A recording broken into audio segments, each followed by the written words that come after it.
daily thought of the day. Please listen to me carefully. Honesty is the best policy. Honesty is the best policy. If we are doing our job honestly, we will get success definitely. ठीक है ना. इनका कहने का मतलब ये है कि अगर हम कोई भी काम ईमानदारी से करते हैं, ऑनेस्टी का मतलब होता है ईमानदारी से करते हैं, तो हमको सफलता निश्चित मिलती है. और ये सबसे अच्छी नीति है ना. अच्छी नीति मतलब इसी से हम पार हो जाते हैं, इसी से हमारा क्या हो जाता है, उद्धार हो जाता है. उद्धार का मतलब हुआ कि सब काम हमारे, अगर हम ईमानदारी से कोई काम कर रहे हैं तो सारी सफलताएं हमको मिलेंगी सब तरह. बेईमानी करोगे तो एक बार तो खुशी मिल जाएगी, लेकिन बाद में आपको पछताना पड़ेगा. ठीक है. इसलिए हमको क्या करना चाहिए, ऑनेस्टली अपना काम करना चाहिए. तो ये सबसे अच्छी नीति है, honestly is the best policy. ठीक है बेटा. सामने ब्लैक बोर्ड देखो, सामने ब्लैक बोर्ड देख रहे हैं आप.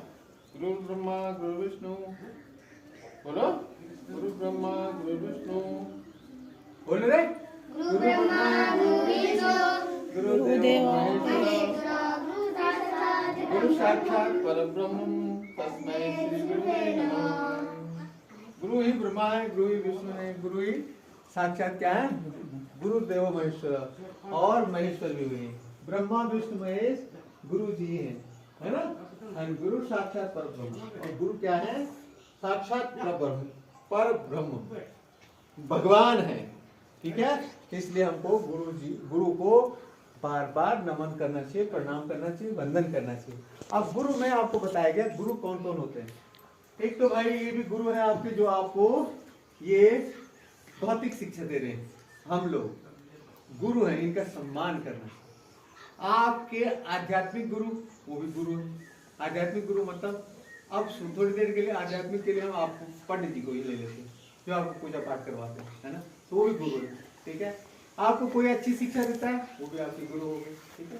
तो उन सबको गुरु मान करके, और वो सब तरह से आपके भगवान है, इसलिए उनकी क्या करना चाहिए, प्रणाम करना चाहिए, उनका आदर करना चाहिए, उनका सम्मान करना चाहिए.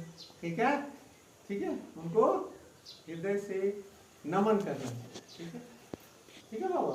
तो सम्मान, हृदय से नमन, प्रणाम, वंदन, ऐसे लोगों का होना चाहिए. भगवान श्री राम जी का जन्म त्रेता युग में चैत्र शुक्ल नवमी को हुआ था. चैत्र मास की शुक्ल नवमी को हुआ था.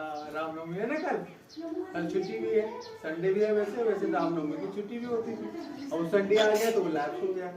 तो कल के दिन पे ही हुआ था, है ना. रामनवमी इसीलिए मनाई जाती है ना. तो त्रेता युग में भगवान रामचंद्र जी का जन्म हुआ, और कब हुआ था, चैत्र मास की शुक्ल नवमी को, शुक्ल पक्ष में. आज का चांद देखना होगा आपको. ठीक है. तो 15 दिन का पक्ष होता है, उसमें 15 दिन क्या होता है, चांद छुपा होता है, तो वो क्या हो गया, कृष्ण पक्ष. तो चांद नहीं आता आसमान में, दिखता नहीं है. ठीक है. होता तो है लेकिन दिखता नहीं है, अर्थ का रोटेशन की वजह से. ठीक है. अर्थ और मून का अपना रोटेशन है ना, मूवमेंट. तो 15 दिन के लिए वो दिखाई नहीं देगा. वो क्या होगा, कृष्ण पक्ष. पृथ्वी का ऊपर चांद की रोशनी नहीं होगी. चांद की अपनी रोशनी नहीं होती, पता है आपको. वो सूरज की रोशनी से चमकता है. सूरज की रोशनी उस पर पड़ती है, वो वहां से रिफ्लेक्ट होकर अर्थ पे पड़ती है. तो उसकी अपनी रोशनी नहीं है. वो किससे चमकता है, सूरज की रोशनी से. सूरज की रोशनी उस पर पड़ी ना, जैसे मिरर है ना, दर्पण है, और दर्पण पे प्रकाश पड़ता है, लाइट पड़ती, तो रिफ्लेक्शन जाता नहीं जाता, चम नहीं जाता. तो ऐसे ही होता है. ठीक है. तो सूरज की रोशनी चांद पे गिरी, चांद से वो रिफ्लेक्ट होके अर्थ पे दिखाई. तो 15 दिन तक वो दिखाई देगी. अभी राइजिंग मून है, फिर फुल मून होगा, फिर डिक्लाइन होगा. तो 7-7 दिन का ये है ना लगभग. तो क्रम है. तो उसमें क्या होगा, पहले राइजिंग मून होगा, फिर फुल मून होगा. पूर्णमासी का दिन नहीं होता, पूर्णिमा मतलब फुल मून डे. और फिर उसके बाद डिक्लाइन हो जाता है. फिर उसके बाद 15 दिन के लिए वो नहीं दिखाई देगा. तो उसको बोलते हैं, जो जब नहीं दिखाई देता है तब क्या हो गया, कृष्ण पक्ष. और जब दिखाई देता है, आजकल दिखाई दे रहा है ना चांद. शाम को देखा आपने, रात को देखो तो चांद दिखाई दे रहा है. अभी वो अभी राइजिंग स्टेज पे बढ़ रहा है वो. ठीक है. कल नवमी के दिन और बढ़ जाएगा. ठीक है. पूर्णिमा को फुल मून हो जाएगा. ठीक है. तो देखना उसको. ठीक है. समझ रहे बात को. तो इसको, इस पक्ष को बोलते हैं शुक्ल पक्ष. क्या बोलते हैं, शुक्ल पक्ष. 2 पक्ष होते हैं मून के, शुक्ल पक्ष और कृष्ण पक्ष. कृष्ण मतलब काला, कृष्ण का मतलब काला ऐसे होता है।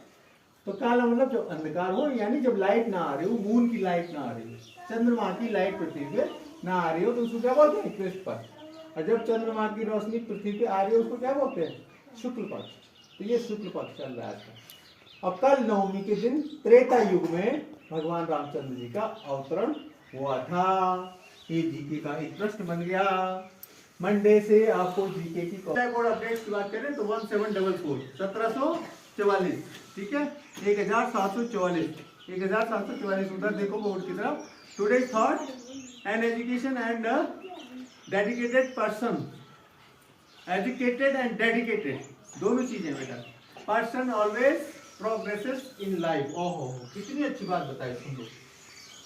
एक तो कहा उसने एजुकेटेड, मतलब जो पढ़ा लिखा हो ठीक ठाक, जिसकी पढ़ाई लिखाई ठीक ठाक हो। और दूसरा क्या होना चाहिए? डेडिकेटेड, समर्पित, अपने काम के प्रति समर्पित। कोई भी काम है उसको आपने बड़े मनोयोग से किया, बड़े ढंग से किया, बड़े अच्छे तरीके से किया, तो वो आदमी जीवन में क्या होता है? सफल होता है। और सफल होने का मतलब हुआ कि वो एक तो धन धान्य संपन्न होगा और ऐश्वर्य वैभव सब होगा उसमें, साथ में उसमें अच्छे गुण भी होंगे, समाज के प्रति उसमें क्या होंगे? अच्छे गुण भी होंगे। क्या होंगे? अच्छे गुण, ठीक है। समाज को वो अच्छाई भी देगा। तो जहाँ पे वो रहेगा तो सब लोग बोलेंगे यार बहुत अच्छा, बहुत अच्छा, बहुत अच्छा काम करता है, गौरव बहुत अच्छा है यार, बहुत अच्छा लड़का है या आदमी है, रावी बहुत अच्छा, कृष्णा बहुत अच्छा, हार्दिक बहुत अच्छा। अब जब आप जहाँ पे जाएं वहाँ पे